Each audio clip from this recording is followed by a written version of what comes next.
Hey, so the light's a bit dark. We've just been at the Brooklands track. It's been really fun. I've never really been a fan of Mercedes, but the C63 AMG S or whatever, it was quite good. It's still a bit slow compared to the Tesla, but yeah, it really makes me want to get another V8. I really miss the sound of sound. Anyway, so enough rubbish. Tomorrow and Sunday we're going to be talking about mergers and acquisitions and stuff like that. And the reason being is that if you look at every business that's that over the last, I don't know, 20 odd years, you'll see something like probably at least 90 to 95% of those businesses never breach the £2 million turnover level. And so when you look at that and you think, wait a minute, so most businesses spend, 5–10 years and they never breach the £2 million turnover level. You begin to think, well, why bother? Why go through all of that shit?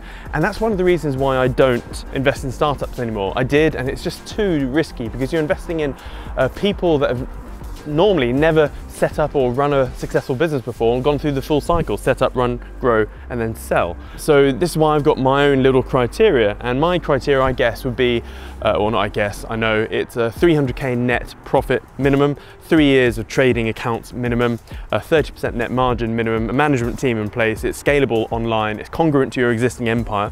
So in the past, I used to dick about with buying all sorts of random businesses and like completely incongruent to what I do.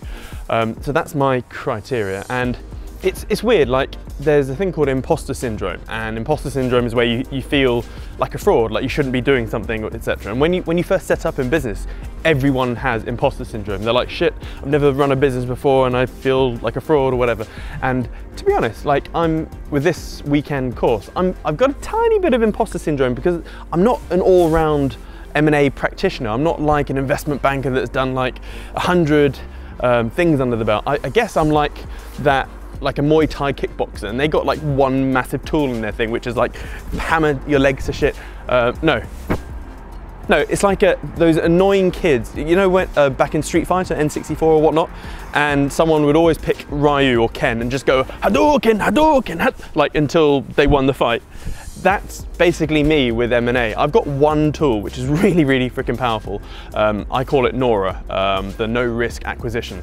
Now, being a trader, I always cringe when I hear no risk because there's no such thing as no risk. But when it comes to M&A, this is as least risky as possible. Plus, I had to find a name for NORA. I like Nora, she's looked after me.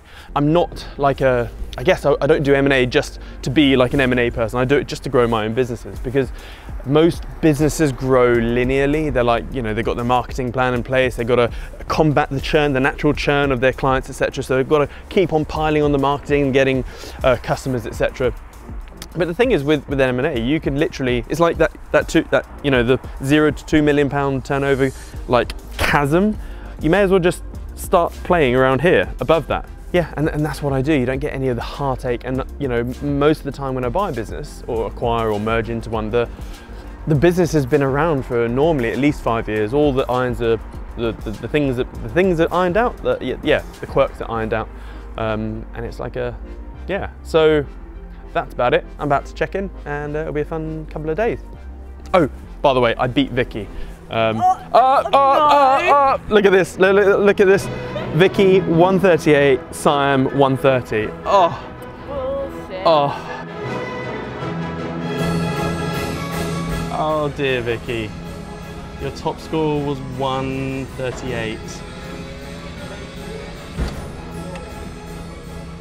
I'm about to destroy that. Oh, missed the line there.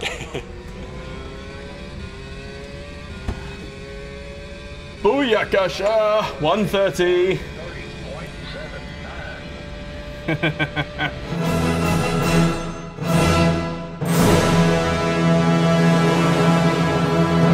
Just get that. Just defeat. Defeat. There's nothing wrong with failure, Vicky. It's success deferred. What did Paul say? Success deferred.